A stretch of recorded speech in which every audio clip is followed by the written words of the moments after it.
Hello everyone, good morning, happy Sunday. कैसे हैं आप लोग? Welcome back to the Lucknow connection. This is my connection to the city, as I keep saying this is a connection to my city which was not my home city, but ये शहर को मैंने अपना शहर बनाया है।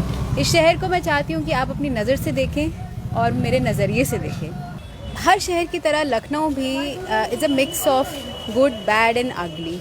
हर शहर की तरह हमारे यहाँ भी कुछ अच्छे चीज़ें हैं, कुछ बेकार चीज़ें हैं। यहाँ की इमारतें हैं वर्ल्ड फेमस हैं, जो कि खाना है वर्ल्ड फेमस, और थोड़ी बहुत गंदगी भी है, थोड़ी बहुत नहीं, खूब सारी, लेकिन वो हर जगह है। यहाँ के बाशिंदों में कुछ ऐसे हैं जिन्होंने दुनिया भर में अपना ऐसा नाम किया है कि हम प्राउडली कहते हैं कि हम उस शहर से जहाँ से वो हैं। कुछ लोग ऐसे हैं जिनका नाम लेते हुए भी शर्म आती है। Whatever it is, good, bad, ugly, this is Lucknow, and this is Lucknow from my eyes, the way I have seen it in past 16 years. One of the most beautiful aspects of Lucknow in my life has been music. Music से मेरा नाता बचपन से रहा है. My father, Mr. Love Kumar Kathuria, he's always been a music lover, and especially the Sufi part of it, the ghazals, the qawwalis.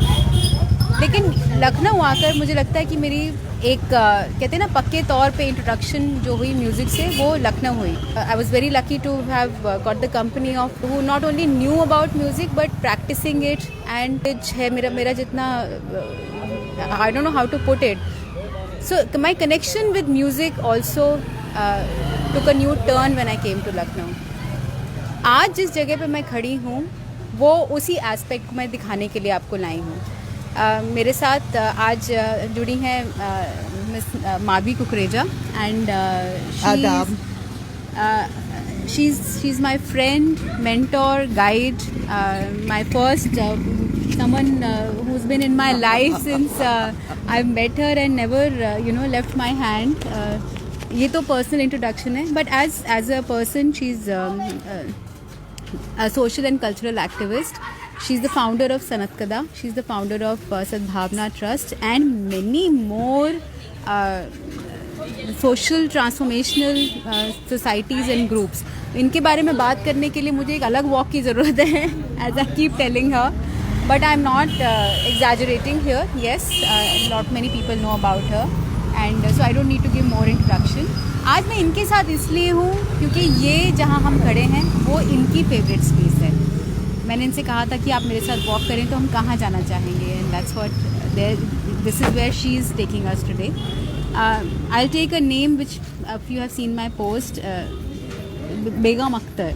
बेगम अख्तर एक ऐसा नाम है जिसने लखनऊ को एक नई पहचान दी थी। I can safely say that, I guess, in the music scenario and in the world, and I don't think ऐसा कोई होगा दुनिया में जो गज़ल सुनता हो और बेगम अख्तर का नाम ना जानता हो। लखनऊ में कोई ऐसा शायद बहुत कम लोग होंगे जिन्होंने उनका नाम ना सुना होगा या उनकी इम्पोर्टेंस उनको ना पता होगी।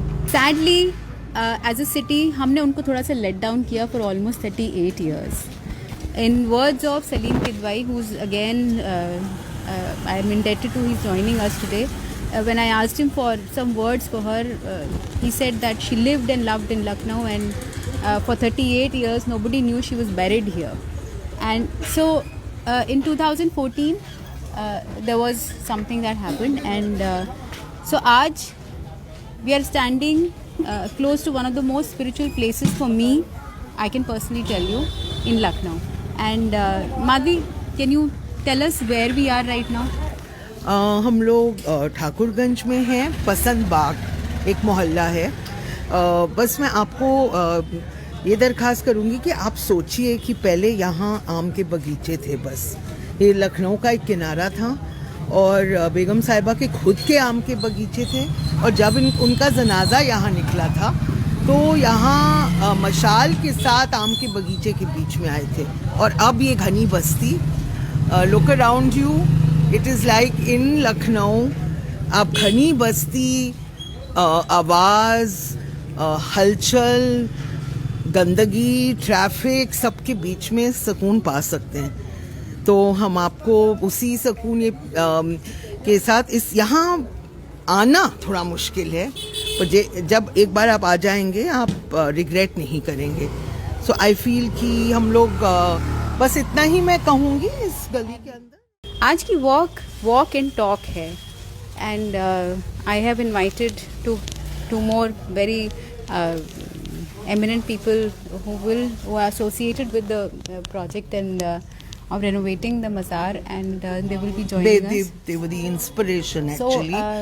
can you tell us? Yeah, and that's बेगम अख्तर साहिबा की मज़ार, और बगल में उनकी माँ की मज़ार है, मुश्तरी बाई। ये बेगम साहिबा की हाँ, ये मुश्तरी बाई की है जो आप अभी देख रहे हैं, जो उनकी माँ थी। अब वो चाहती थी कि अपने माँ के बगल में वो दफनाई जाए, और हमने मज़ारों को एकदम कुछ बदला नहीं था, जैसे वो थी उनको बस ऊपर से ही फिर से मतलब थोड़ी सी और मिट्टी डाल के और पूरी जगह को थोड़ा सा हमको उठाना पड़ा था।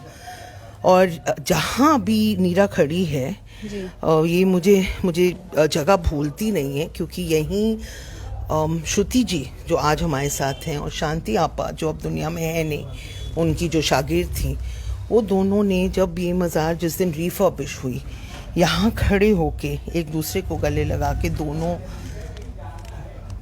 रोए थे। मुझे अभी भी रोंगटे खड़े होते हैं उस बात को याद करके। और उन्होंने ये कहा था कि कोई भी शहर अपने औरतों को नहीं याद करता है, और उससे ज़्यादा अपने संगीतकार कलाकारों को नहीं याद करता है, मार्क नहीं करता है। कोई वहाँ जाता नहीं है मत्था टेकने के लिए, फातिया देने के लिए, कोई उनको याद नहीं करता है। तो एक तरह से उन्होंने बहुत बहुत शुक्रिया अदा हमारी पूरी टीम की जिन्होंने ये काम किया। मगर वो ये एग्जैक्ट जगह है, और मुझे वो वक्त याद था कि दोनों कलाकार और दोनों बेगम अख्तर को अपनी गुरु मानती हैं, तो यही सबसे बेहतर तोहफा था उस मेहनत का, इसको ठीक करने का। मगर आई थिंक बहुत ही कितना चेंज्ड ये जगह है। आई रिमेम्बर जब ये नहीं हुआ था रेनोवेशन, और जब ये हुआ है बस यहाँ एक टीन शेड पहले पड़ी थी जी, और सीमेंट की मज़ारें थी जहाँ तक हाँ, और टाइल्स लगे थे, द मार्बल इज ब्यूटीफुल, और ना कोई पेड़ ना पौधे। और so let's join our two more guests today who have very graciously, I feel blessed as I keep telling, I've been saying it since morning, कि आप लोगों ने आने के लिए अग्री किया। Madhavi, if you would like to take a seat. So I'd like to introduce तो मैं क्या करूँगी किसी को यहाँ पर, but I would like to welcome, और हमारे साथ है विदुषी श्रुति सदोलीकर जी, a name again, one more person जिनकी मैं इंट्रोडक्शन मैं क्या करूँगी, recipient of the prestigious संगीत नाटक I'm faltering संगीत नाटक Academy Award and many more. There's a whole list. I was telling her कि but मेरे लिए उनकी आवाज़ मेरा कनेक्शन है उनसे भी, और इस शहर से, क्योंकि as I said that मेरा म्यूज़िक के साथ जो कनेक्शन है वो इस शहर में आकर एक अलग लेवल पे हो गया था, very honestly, thanks to my family also, and I was fortunate enough to be with people like आप लोग के साथ। तो आपकी आवाज़ जितनी mesmerizing है, very honestly मैम, मैं I feel blessed to have you here. So आज मैं इन लोगों को बिल्कुल एक साथ हम लोग आए हैं यहाँ पे, and I want to talk about बेगम साहिबा के बारे में। of course सलीम भाई आप हमें थोड़ा सा अगर बताएं ज़रा सा, but I want to know from you her connection with the city a little bit. देखिए, ये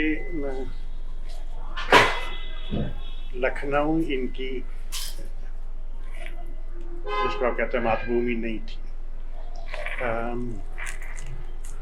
लखनऊ अवधी ट्रेडिशन जो था उसकी हिस्से का हिस्सा थी, मगर इनके वालिद ज़रूर लखनऊ से थे, और मगर ये पैदा हुई फैज़ाबाद में, फिर चली गया कलकत्ता, वहीं जाके सारी जो ओरिजिनल इनिशियल इनकी जो फेम तालीम पहले, और फिर उसके बाद उनका काम कलकत्ते में हुआ, फिर बम्बई गई, और फिर ये आके लखनऊ में इनकी वालिदा ने डिसाइड किया कि ये लखनऊ जाके बसेंगी, और लखनऊ में आके रहेंगी और लखनऊ में इन्होंने अपना घर खरीदा टीना गेट बाजार में।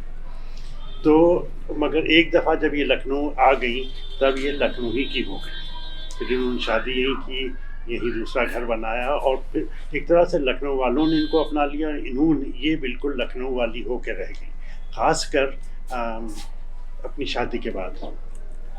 तो लखनऊ उनका फिर वतन हो गया, इसके अलावा उनका कोई और वतन नहीं था।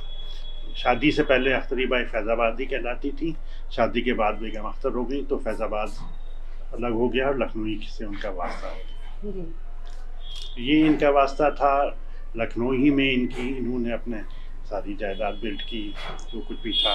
ये जहाँ बैठे हैं ये इनकी बाग हुआ करती थी, बाग थी और उसमें थोड़ा सा हिस्सा था जिसमें खेती भी होती थी, सब्ज़ी होती थी, गेहूँ होता था।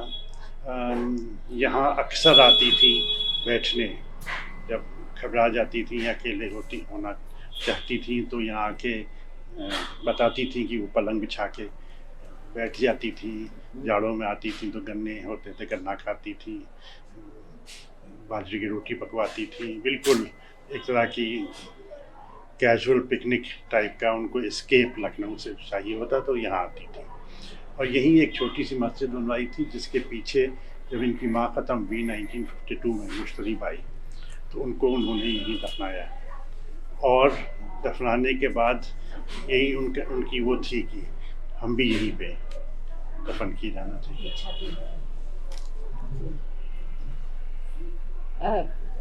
इतना सुंदर कनेक्शन इस स्पेस का है। जब आप लोग उनसे मुलाकात करते थे तो उनका म्यूज़िक का और लखनऊ का क्या थोड़ा सा? देखिए, लखनऊ का म्यूज़िक का उनका जो हमने उनको दो जगह में देखा है। हमने दिल्ली में देखा है और लखनऊ में देखा है। लखनऊ में तो बचपने से बहुत कैजुअली देखा है कि जिसमें ये पता ही नहीं चलता था कि वो बहुत क्या चीज़ हैं। जब पहली दफ़ा हमने कनेक्ट किया उनकी शक्ल से मोहब्बत को तो ये हुआ कि ये है और ये कि कैसी भारी आवाज़ है। क्योंकि आवाज़ तो हमेशा कान में तो लता की पड़ी थी, ये आवाज़ इनकी है। और या फिर धीरे धीरे करके इनको ये भी देखा था कि किसी शादी में किसी ने कहा कि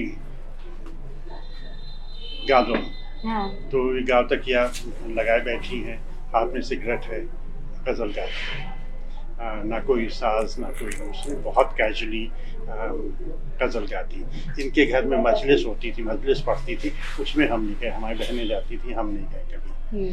तो इनका कनेक्शन म्यूज़िक से तो ज़्यादा लखनऊ में नहीं था। एक हमको याद है बहुत अनफॉर्चुनेट इंसिडेंट कि गर्मियों की छुट्टी में हम आए हुए थे यहाँ और नैना देवी का प्रोग्राम था रविंद्रालय, तब एक यहाँ ऑडिटोरियम होता था रविंद्रालय।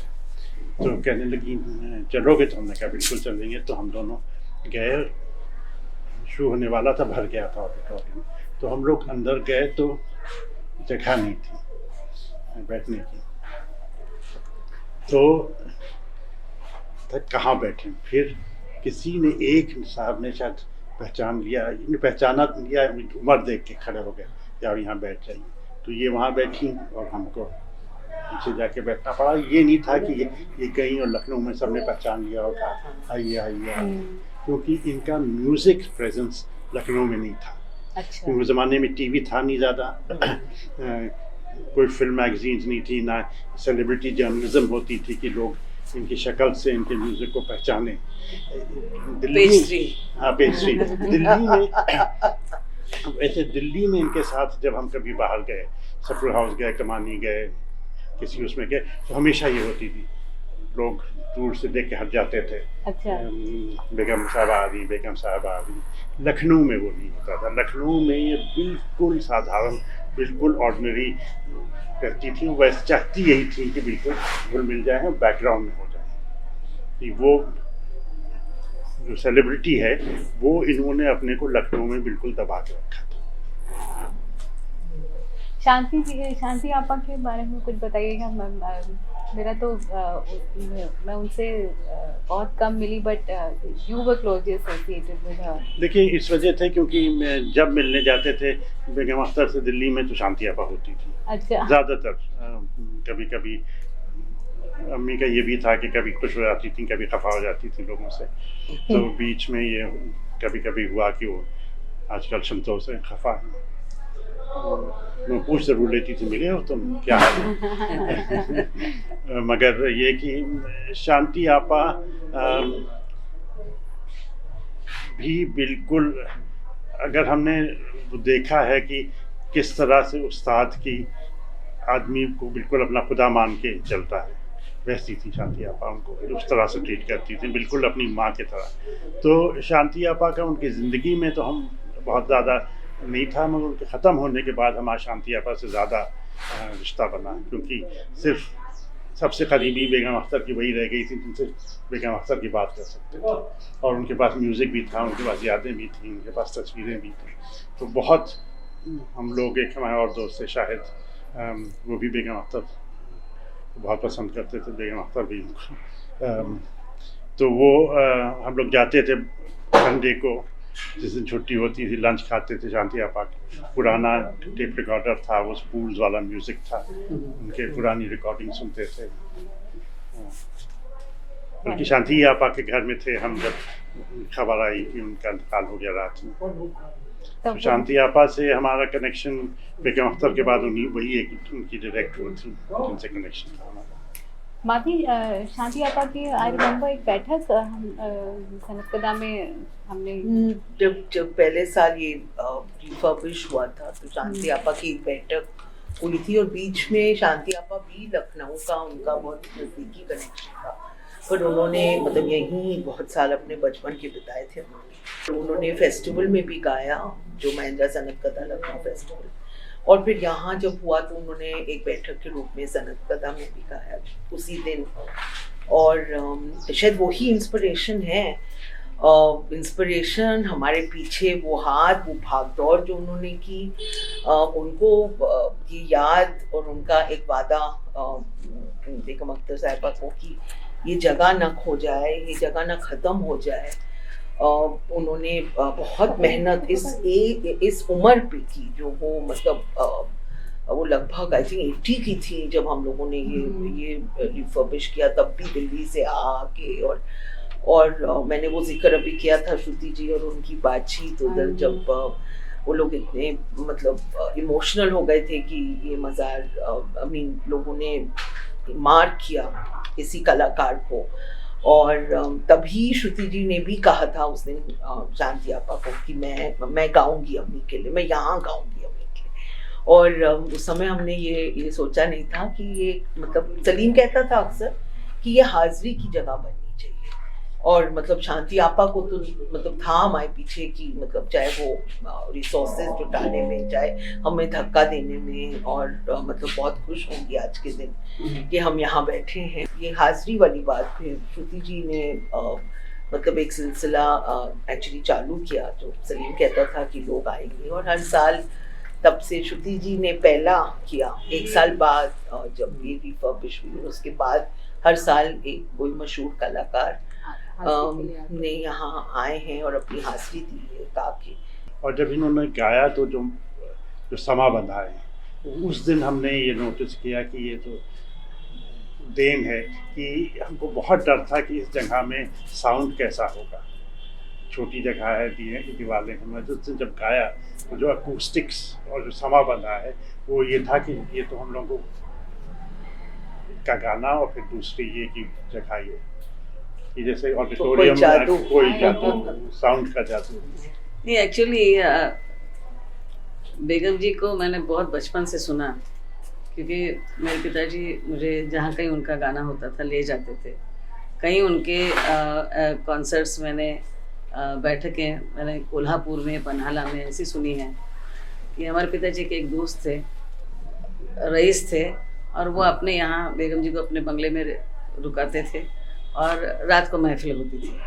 जबकि मेरे पिताजी एक घरानेदार गवैये थे, उन्होंने कभी किसी भी संगीत के प्रकार को नीचे समझकर he didn't look down upon any kind of light music.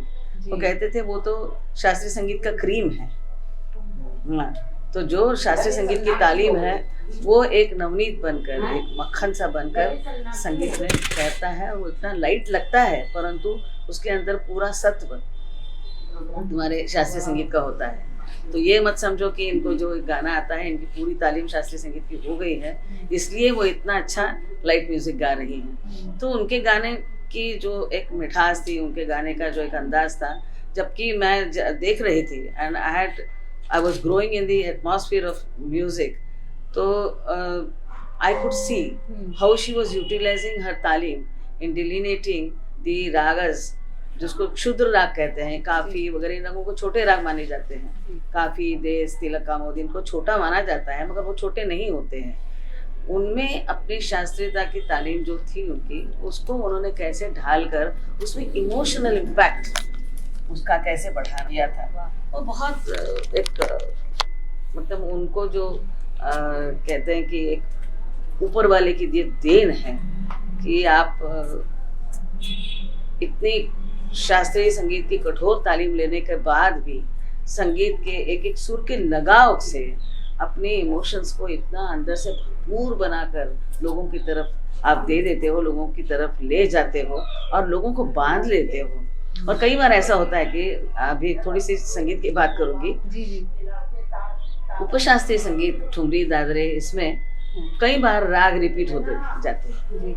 उसी राग में एक आध ठुमरी होने के बाद कोई गजल आती है और उसी राग में फिर से वही उसी राग के अलग अंदाज में दूसरी कोई रचना प्रस्तुत की जाती है। अब राग तो वही है मगर उसकी अलग प्रस्तुति करने के लिए उसमें किस तरह का बदलाव लाना चाहिए, उन्हीं सुरों को किस तरह से उनको प्लायबल कैसे बनाना है, उच्चार कैसे करना है, शब्दों को किस तरह से लोगों को समझेंगे, इस तरह से कैसे उनका उच्चार करना है, कैसे कौन से ताल के हिसाब से कैसे उनको डालना है, ये बड़ा एक अलग सा अंदाज होता है हर कलाकार का। और बेगम साहिबा का मैंने देखा है कि उनकी गजलें जो उर्दू नहीं समझते हैं उनको भी अपनी लगती थी। ये मतलब हम लोग तो मराठी में, महाराष्ट्र में उनके कितने फैंस हैं, और क्यों हैं? क्योंकि भाषा कोई किसी तरह का अटकाव नहीं करती, उसमें जो कहा गया है वो सबके लिए है, सबके लिए वो है। भाषा एक अलग अंदाज लेकर उसको आपकी तरफ ले आती है, और वो अंदाज बेगम जी ने इतना अच्छा अपने गाने में रखा था कि उनके गाने का मैंने बाद में अभ्यास करना शुरू कर दिया। और हुआ एक बार ऐसे कि ये किस्सा मैंने बहुत बार सुनाया है, हाँ। और उसको सुनाते मैं जिंदगी में थकने वाली नहीं हूँ क्योंकि मेरे लिए वो ब्लेसिंग है। आपको मैंने दूर से देखा था, स्टेज पर बैठकर प्रस्तुति करने वाली एक कलाकार के रूप में देखा था। मेरे लिए तो वो बहुत ऊंची कलाकार थी, परंतु जिस दिन उनका मुझे फोन आया कि मैं आपकी आवाज की तारीफ मैंने सुनी है और मैं आपका गाना सुनना चाहती हूँ, तो यहाँ आकर मैं उनको क्या और दे सकती थी। जिस आवाज को सुनने के लिए आप इतनी भरी बारिश में आप मेरे घर में 45 सीढ़ी चढ़कर आप मेरे घर में आई और मेरा गाना सुना और मुझे आशीर्वाद दिया, मुझे बहुत कुछ सिखाया, बताया, तो उनको और मैं दूसरा कुछ भी नहीं दे सकती। जो ऊपर वाले का दिया हुआ है वही उनकी खिदमत में मैंने यहाँ पेश किया। तो यहाँ जो मैं पहली बार ये मज़ार बनने के बाद में आई हूँ, उस समय मुझे यही लगा कि मैं फूल तो सभी लोग लेके आते हैं, मगर आपने जो मेरे में जो कुछ आपको लगा कि ये है अच्छी चीज़, तो वही आपको मैं पेश करना चाहती थी। और इसलिए मैंने यहाँ आकर कहा कि मुझे यहाँ गाना है, मुझे सेवा करनी है, तो इसलिए मैं आकर यहाँ प्रोग्राम किया मैंने। और सच में कहती हूँ कि उस दिन जो भी कुछ मैंने प्रस्तुत किया था, केवल और केवल उनको सामने समझकर मैं प्रस्तुत कर रही थी कि बाप आपकी सेवा में। ये मेरा उनके साथ पता नहीं कैसा कनेक्शन है, क्योंकि बहुत सारे लोग उनके संगीत के दीवाने हैं, अपने देश में ही नहीं बाहर के देशों में भी उनका फैन क्लब चलता है। परंतु उनके संगीत की जो बारीकियां हैं, कोई उनकी रचनाएं हैं, वो इतना अंदर से मुझे डिस्टर्ब कर देती हैं और वो किस लिए डिस्टर्ब करती है कि राग, मैं जानती हूँ उस राग की शास्त्रीयता सारी जानकारी मेरे पास है, परंतु उस राग की वो जो छवि निकाल कर बाहर लाती है वो हमारे जहन में कभी आती ही नहीं है। कैसे नहीं आई, क्यों नहीं आई, उनको कैसे उसके अंदर का ये रास्ता पता चल गया, ये देखकर सोचकर मैं हैरान हो जाती हूँ। सादा काफी राग है जो हमने बचपन से एक बंदिश सीखी थी, मितवा माने नहीं, हमने सीखा था बचपन में, मगर उन्होंने जब उस बंदिश को प्रोग्राम में प्रस्तुत किया तो मेरे लिए वो एकदम अजब सी चीज हो गई कि क्या ये मैंने 5-6 साल की उम्र में पिताजी से सीखा था वही है। मतलब ये जैसे परिस जो होता है, वो पारस जिसको कहते हैं, वो लोहे को स्पर्श करता है तो उसका सोना बन जाता है, वैसे कलाकार होता है। और वो पारस के जैसे कलाकार थी, जिस राग को जिस किसी बंदिश को हाथ में लेती थी वो उसका सोना करती थी। और वो एक जो एहसास मुझे होता गया, उनको जितना जितना सुनती गई उतना वो एहसास बढ़ता गया। और आज भी उनकी कितनी सारी पुरानी रचनाएं मैं सुनती हूँ, सुनते सुनते बार बार सुनते उसमें से अलग अलग सी और भी कोई चीजें नजर आती है कि अरे ये ध्यान में नहीं आया था, अरे ये ध्यान में नहीं आया था। तो ये एक, और हर अच्छी आर्ट का ये एक कसौटी होती है जी, ये उसका एक लक्षण होता है कि you go through that piece of work again and again, every time you come up with something, some new truth about life, truth about the whole universe, truth about the art. आपको हर बार नया साक्षात्कार होता रहता है, नया आपको एक एहसास मिलता है। और ये देने वाले कलाकार तो कितने बड़े होते हैं। और ऐसी एक कलाकार जो मुझे घर में आकर ब्लेस करके गई, तो उनकी खिदमत में और क्या मैं दे सकती थी। इसलिए मैं यहाँ आती हूँ, जितने बार मुझे मौका मिलता है मैं यहाँ आती हूँ और आपके दर्शन करके चली जाती हूँ। मैम, क्या आज आप हमको और बेगम साहिबा को कुछ सुनाएंगी? सलीम भाई, this is my question to you. Maybe you can answer anything, because ये बात मैं अपने फादर के साथ उनको सुनती थी बचपन से, एंड एज आई सेड, तो ये जो एक खूबी होती है ये अंदर से आती है या ये इन्फ्लुएंस होता है या ट्रेनिंग होती है, ये कैसा कुछ एक, I know this is of topic probably, but this is something that मैं काफ़ी बार आई यूज्ड टू वंडर कि बेगम साहिबा की क्या वो जो पेन था, क्या वो does it come from real life और डज एन आर्टिस्ट? देखिए, उन्होंने जो मुझे मंत्र दिया था वो अभी न जाने कितनी बार मैं इनके सामने भी कह रही हूँ, सलीम भाई जी भी जानते हैं। उन्होंने मुझे कहा था, बेटे कभी दिल लगाया है? I was in my 20s। तो कितनी बार लगा, कितनी बार टूटा, उसका हिसाब तो गिनना नहीं था। Had crushes of my share। परंतु जब उन्होंने ये कहा तो I was it coming from a person of her stature, her age, ऐसा सवाल आना, it was quite a surprising thing for me. बेटे कभी दिल लगाया है? तो मैंने उनको ऐसे देखा, ना समझने की ये क्या पूछना चाहती है। खूब दिल लगा, हाँ, खूब दिल लगा। अरे वाह, दिल ही है, टूट जाएगा।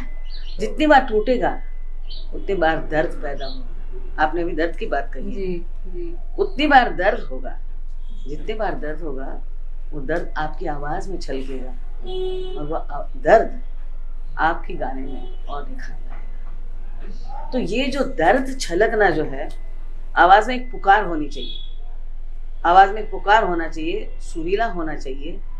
आपका सुर का अभ्यास तो था ही, आपकी साहित्य की समझ, गजलों का असली मतलब समझकर, उसका असली मीनिंग समझकर, लोगों को म्यूजिकली उसको किस तरह से उन शब्दों को उच्चारण करके लोगों को समझेगा, इस तरह से उसमें कहाँ पॉज लेना है, कहाँ उसको ब्रेक करना है, ताल की कौन सी मात्रा पर एक विशिष्ट वो इम्पोर्टेंट शब्द आना चाहिए, उसका उनका जो सटल अंदाज था जी।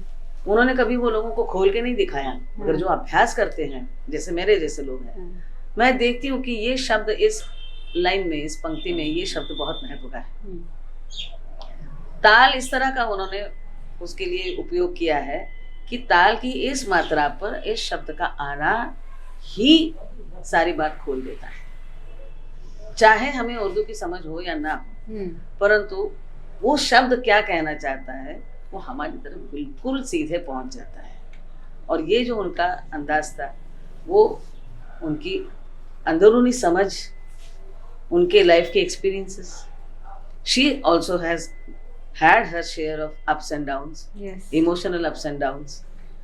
तो उसमें जो उन्होंने जिंदगी में जो सीखा, जो समझा, जो उन्होंने महसूस किया, वो सारा उनकी गायकी में आ रहा है। सलीम भाई फिर थोड़ा मैं और सा, कुछ बताएंगे। हाँ थोड़ा सा आप हमें उनकी मदर के बारे में और इन्फ्लुएंस उनका कुछ शेयर करें तो that would be very nice, mother के बारे में तो क्योंकि उनकी मज़ार भी हाँ, यहीं पे नहीं, है। उनकी तो मदर के बारे में तो हमने सिर्फ सुना है।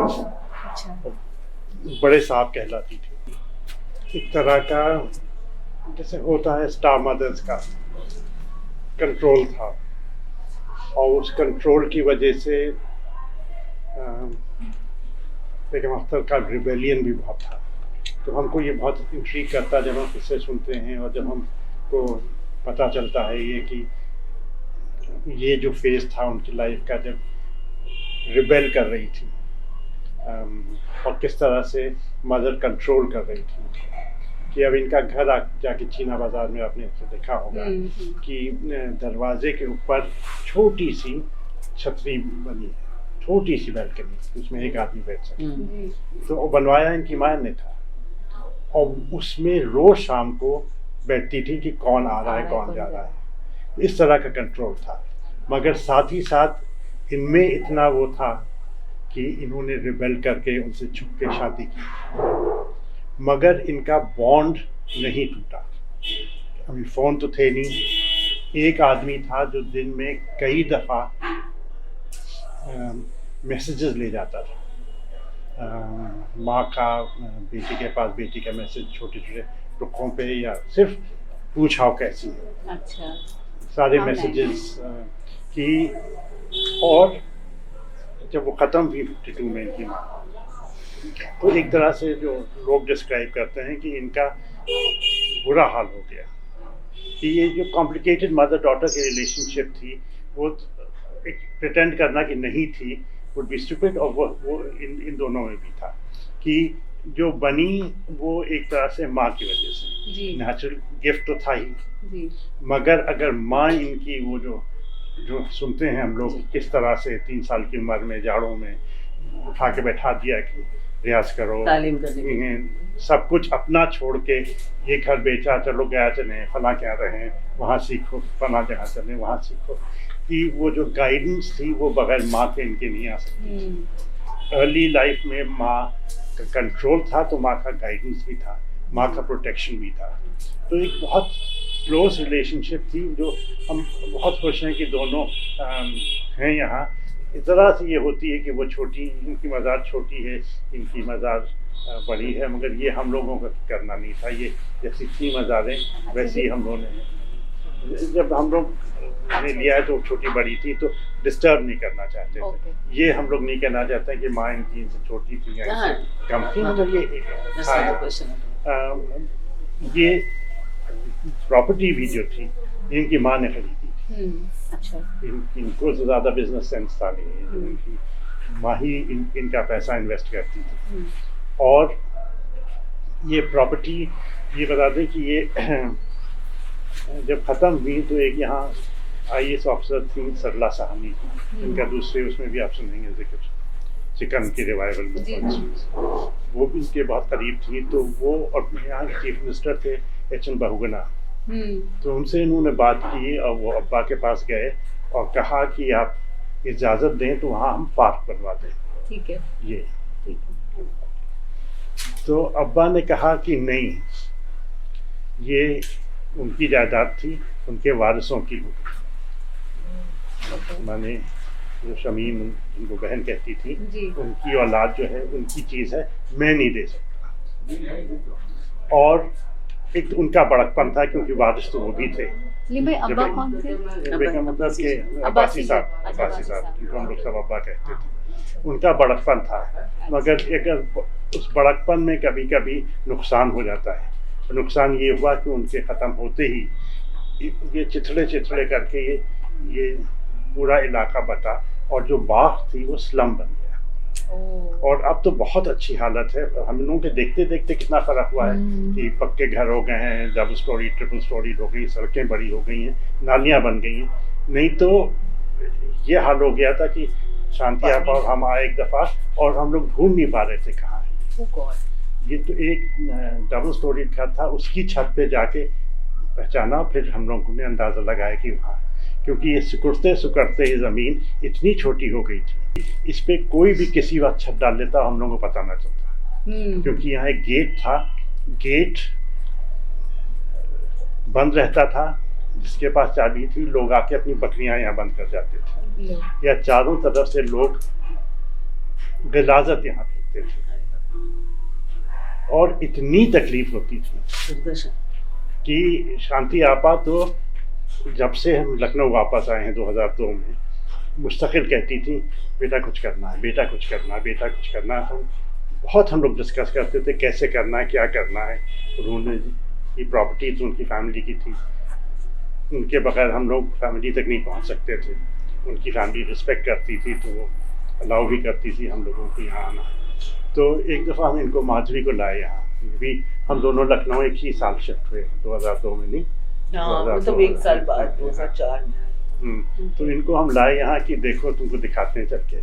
इनको हमने ला के ये जगह दिखाई, तो इन्होंने कहा कि कुछ करना, क्या तो कुछ करना, और नहीं कर सकती थी, इन्हीं में थी एनर्जी, इन्हीं में ये डायनामिज्म थी, तो ये ऑर्गेनाइज कर सकती थी। हाँ, तो and you need an inspiration like this. It has to be a good combination. और शांति आपा ने दिल्ली में इजाज़त दिलाई हम लोगों को, क्योंकि गवर्नमेंट जब इन्वॉल्व हुई, गवर्नमेंट ने पैसा बहुत कम दिया, मगर गवर्नमेंट के इन्वॉल्व होने से ये हुआ कि हम लोग फैमिली के पास जा सके और कहा कि साइन कर दो, फिर हम लोगों को कुछ करने दो, नहीं तो कोई हम कुछ क्या करने देता, कोई हाथ नहीं डालने कि ये हो जाता कि ये पर्सनल प्रॉपर्टी है। और फिर जब हम लोगों ने ये जगह देखी तो तस्वीरें देखी होगी, छोटी सी बहुत भारी सी छत थी इसके ऊपर, ज़्यादा पैसा था नहीं, तो हम लोगों ने यही तय किया कि इसको खोल दो, अच्छा, जिनकी बड़ी जगह लगे जी, खंबे वैसी रहने दो, क्योंकि इतना पैसा नहीं था कि नए खंबे बनाए। तो एक तरह से कॉम्बिनेशन था कि क्या है और इसका इस इतने में हम लोग क्या कर सकते हैं। वो आशीष थापर मिल गया, तो तुम देखो तो सिर्फ ये आइडियाज़ हैं, फूल हैं, पत्ती हैं, खुशबू है। और ये थोड़ा सा डर था कि जगह रहे, ख़त्म ना हो जाए। एक और कनेक्शन है कि बेगम अख्तर हमेशा दिल्ली में, हमेशा नहीं, शुरू में कहीं और, फिर बाद में आखिरी 10-12 साल जिस होटल में जाके रुकती थी, जो उनका एक तरह का दिल्ली का होम था, वो निरुल्ला होटल था, अच्छा, जो इनके नाना का था जी। तो एक वो कनेक्शन तो था ही। आई मीन इनको म्यूजिक के होश शौक या ना शौक को बेगम अख्तर को जरूर जानती थी, बेगम अख्तर को जरूर जानती थी, क्योंकि इनके फैमिली में और वो कमरा दिखाया जाता था मुझे ऑलवेज बचपन में कि इसी कमरे में, मतलब एक बहुत बड़ा हॉल टाइप नुमा कमरा था कि वो रुकती थी और यहाँ महफिलें होती थी। और मेरे नाना को बहुत शौक था गाने का, और ये वो तो उनको बहुत ही उस चीज़ पे था कि ये यहाँ, और क्या महफिल जमती थी और कैसा माहौल होता था और क्या खाना चलता था वो भी हमारे नाना, क्योंकि हाँ नया, और पत्नी वो उनकी क्या क्या शौकें थी, वो कहाँ से पुरानी दिल्ली से मंगवाते थे। मेरे नाना को बहुत शौक था, उन्होंने उनको शायद अपना पसंदा भी बना के खिलाया था। तो ये मेरी थी। मगर मैं एक चीज़ ये कहूँगी कि एक तो लखनऊ, मैंने लखनऊ को चुना था, और आई थिंक ये एक और जगह थी जो अचानक लखनऊ के मतलब हो हल्ला में, और जैसे लगता है कि अब लखनऊ कुछ नहीं है, फिर क्या एक जेम निकल के आता है। तो आई थिंक फॉर मी ये जगह यहाँ पड़ी है ऐसे, और सलीम और शांति आपा आ रहे हैं हर साल, और इस जगह पे एक्चुअली एक सतीश तांगसाले हैं जिनसे हमारी मुलाकात बाद में हुई, पुणे से, महाराष्ट्र, जो अभी मैम ने कहा कि जहाँ मतलब लोग ये भाषा समझते नहीं है, वो हर साल यहाँ आते थे ट्रेन से और यहाँ अपनी हाजिरी देते थे। डेथ एनिवर्सरी वहाँ he used to play her music tape recorder latte tape थे। रिकॉर्डर लाकर उनका म्यूजिक यहाँ बजाते थे और आंखों से आंसू बहाते थे। और वो घंटों अभी भी बैठे आते रहते हैं, थे अभी भी आते हैं। और एक बार वो आए और उन्होंने फिर देखा यहाँ रेनोवेशन हो रहा है, क्योंकि तो मतलब इतने खुश हो गए, मतलब अब तो वो हमारे अब साथ तो एक तरह से जुड़े आना छोड़ हैं। दिया क्योंकि इत्मीनान हो गया कि कोई तो जा रहा है। हाँ, और वो एक हमारे साथ जुड़े भी हैं। हम लोग सोच रहे हैं कि एक जो हमारी ट्रस्ट बन रही है जो इसको आगे ले जाएगी। पर मैं बस एक छोटी सी और चीज़ जोड़ रही हूँ कि जैसे इन्होंने कहा कि हाँ म्यूज़िक पसंद है सुनना, पर उस तरह शौक और ना जानकारी है। पर मैं कहूँगी कि मेरे लिए, और ये सलीम भाई मेरी बहुत डिबेट्स भी हुई इस बात पे, but she was then my chosen feminist of the city और my one sort of role model आप कहिए। बट आई थिंक कि जो उन्होंने जिस तरह से अपनी जिंदगी जी with all the conflicts and all the rebellion, मगर और फिर उसमें मतलब कुछ चीज़ें हैं आई थिंक हर इंसान की ज़िंदगी में। पहले तो उनको मुझे लगता है कि ऑल फेमिनिस्ट को मोहब्बत करना आता है, तो तो एक तरह से वो मेरी एक इंस्पिरेशन इस बात पे रही है। एंड आई थिंक कि समहाउ मैं उनकी ज़िंदगी पे जो समझी हूँ और पढ़ी हूँ, मुझे उसके बाद बहुत ही ज़्यादा उनसे एक ताकत मिली है। इंसान हर माहौल में कुछ कर सकता है रियली। एंड तो आई थिंक मुझे याद है और बहुत ही सुकून की मेरे लिए ये जगह है आज की तारीख में। जैसे हमने शुरुआत में कहा, मैंने ये चुना जब तुमने कहा कि कौन सी जगह है जो सबसे ज़्यादा पसंद है, और वो आके अभी सलीम कह रही थी बैठती थी यहाँ, तो अभी हम लोग भी कभी कभी रात के 2 बजे और 12 बजे यहाँ आके बैठ जाते। और अभी इवन इन द पैंडेमिक हम एक बार आए थे इस बीच, और बस बहुत सुकून मिलता है। मैं तो अपनी तरफ से इतना ही कहना चाहूँगी कि पिछले 11.5 सालों से मैं लखनऊ में हूँ, और लखनऊ में आकर यहाँ मैं इस जगह से जुड़ी, ये मेरे लिए बहुत बड़ी उपलब्धि रही। ये मैं कहना जरूर चाहूँगी कि आप लोगों की वजह से जो मेरे लिए एक आदर्श रूप संगीत था, उस संगीत से मैं इतने सालों के बाद क्यों ना हो मगर इस तरह से जुड़ गई हूँ। ये मेरे लिए बहुत अच्छा एक फील है, बहुत अच्छा फील है। तो प्लीज़ थोड़ा सा बताइएगा कि जो प्रोसेस था रेनोवेशन का, उसके बारे में, कैसे वो शुरुआत हुई, क्या क्या दिक्कतें आई, कुछ please share the story with us. बहुत मामूली बात है। सिर्फ ये था कि पैसों की कमी थी। गवर्नमेंट ने 5 लाख दिए थे, 5 लाख दिए थे, इधर से लिया उधर से लिया।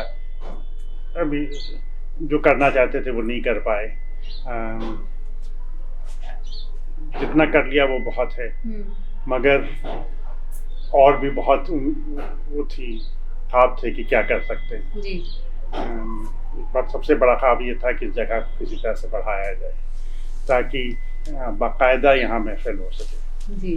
कि जैसे किसी भी दरगाह के बारे में कहते हैं, दरगाह की जो खासियत होती है कि कहते हैं कि वहाँ एक तरह की बरकत होती है, बुजुर्ग की वजह से वो बरकत उसी जगह पे रहती है। जो आते हैं यहाँ अच्छे साफ दिल से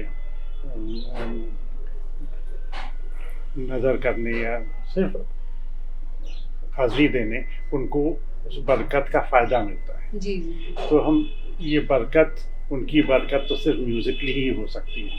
कोई ये तो नहीं आएगा कहने के पैसा दे दो या हमारी बिजनेस अच्छी कर दो। ये अगर बरकत हम लोग शेयर कर सकें लोगों से, और ख़ासकर म्यूजिशियन से जो फिर अपने कला से दूसरों को खुश कर सकें, पहुंचा सकें एक तरह की स्पिरिचुअल, तो वो एक हम लोगों की बहुत बड़ा ड्रीम है कि थोड़ी ही जगह बाकी है हम लोग बढ़ा सकें ताकि एक बाकायदा महफिल हो सके और इस इलाके के लिए भी परमानेंटली कोई सिखाने के लिए आ जाए, कोई सिखाना चाहे या कोई चाहे म्यूज़िक बनता रहे, यहाँ म्यूज़िक होता रहे। ये एक उम्मीद है। अब क्या होता है, हम लोगों के बाद क्या होता है, किसने देखा। और इतना कि बहुत लोग अभी भी पहुंचते हैं यहाँ। मतलब जो तुमने चैलेंजेस की बात की, एक तो है कि रास्ता तो हम लोगों ने देखा ही है, तो यहाँ पहुंचना ही अब इस गनी बस्ती में, और उसके बाद कभी कभी आसपास के लोगों को भी नहीं पता लगता कि मतलब कौन है उनके पड़ोस में। तो शायद अभी भी ये, क्योंकि बहुत ज़्यादा हम लोग इसका मतलब उस तरह का प्रचार या ये नहीं कर पाए हैं, पर पहले तो भूले भटके लोग तब भी आ जाते थे, मतलब इक्का दुक्का, मगर अब तो पता नहीं कहाँ कहाँ से लोग आते हैं यहाँ और पहुँच जाते हैं खुद, और इस गलियों के अंदर पहुँच जाते हैं। तो बहुत बड़े म्यूजिशियंस अलीगढ़, हैदराबाद, महाराष्ट्र, बांग्लादेश, पता नहीं कहाँ कहाँ से, हाँ हर देश से लोग आते हैं। और लोग इंग्लैंड से आते हैं, हाँ, लखनऊ आए हैं खासकर 2 दिन के लिए यहाँ। हाँ लोग पहुँचते और दिन हैं, भर हमको आधा दिन लगा ढूंढने में। हाँ और लोग आ जाते हैं अंदर एक बार आके, फिर यहाँ बैठते हैं। बड़े डायरेक्टर्स आए हैं, मतलब आर्टिस्ट आए हैं, सब लोग अलग अलग यहाँ समय पे आके एकदम यहाँ सुकून से अपना उन्होंने समय बिताया है। एंड आई थिंक कि ऑब्वियसली कुछ है, कोई अट्रैक्शन है यहाँ की, लोग यहाँ तक पहुँचे। और मैं एक बार ये भी कहूँगी कि बहुत ही मोहब्बत और प्यार से गुड्डू भैया और तमन्ना वहाँ खड़ी है, और उनकी वालदा नहीं बिटिया हो ही झाड़ू लगा, बहुत इसकी अच्छी देखभाल करते हैं। उनकी अम्मा, हाँ अम्मा जो है, हाँ परमानेंटली वो तो रात भर यहाँ रहती हैं। गुड्डू भाई 1 मिनट सबको आदाब नमस्कार कर दो वीडियो पे। आइए तमन्ना तुम भी आ जाओ, अम्मा जी आप भी आ जाइए। We'll just have to wait for 2 minutes because अजान हो रही है, and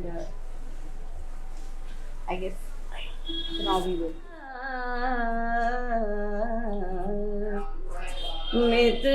मितवा माने नहीं,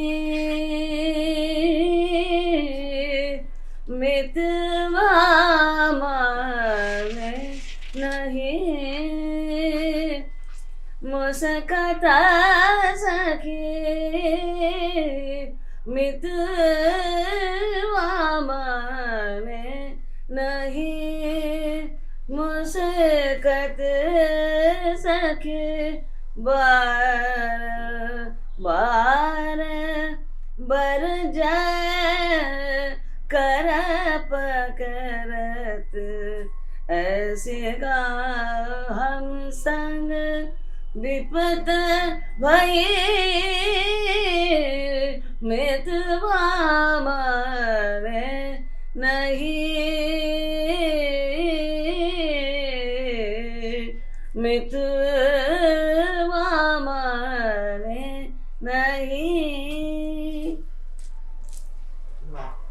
बहुत खूब मैम, बहुत खूब मैम, बहुत अप्रोप्रिएट, बहुत बहुत बहुत thank you.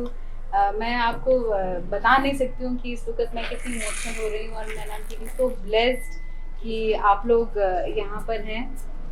And thank you from and मेरे लिए आज की वॉक टॉक मुलाकात जो भी है मेरे लिए इतनी इंकरेजिंग है। मैं आज का मोमेंट शायद मैं लाइफ में भूल नहीं पाऊंगी।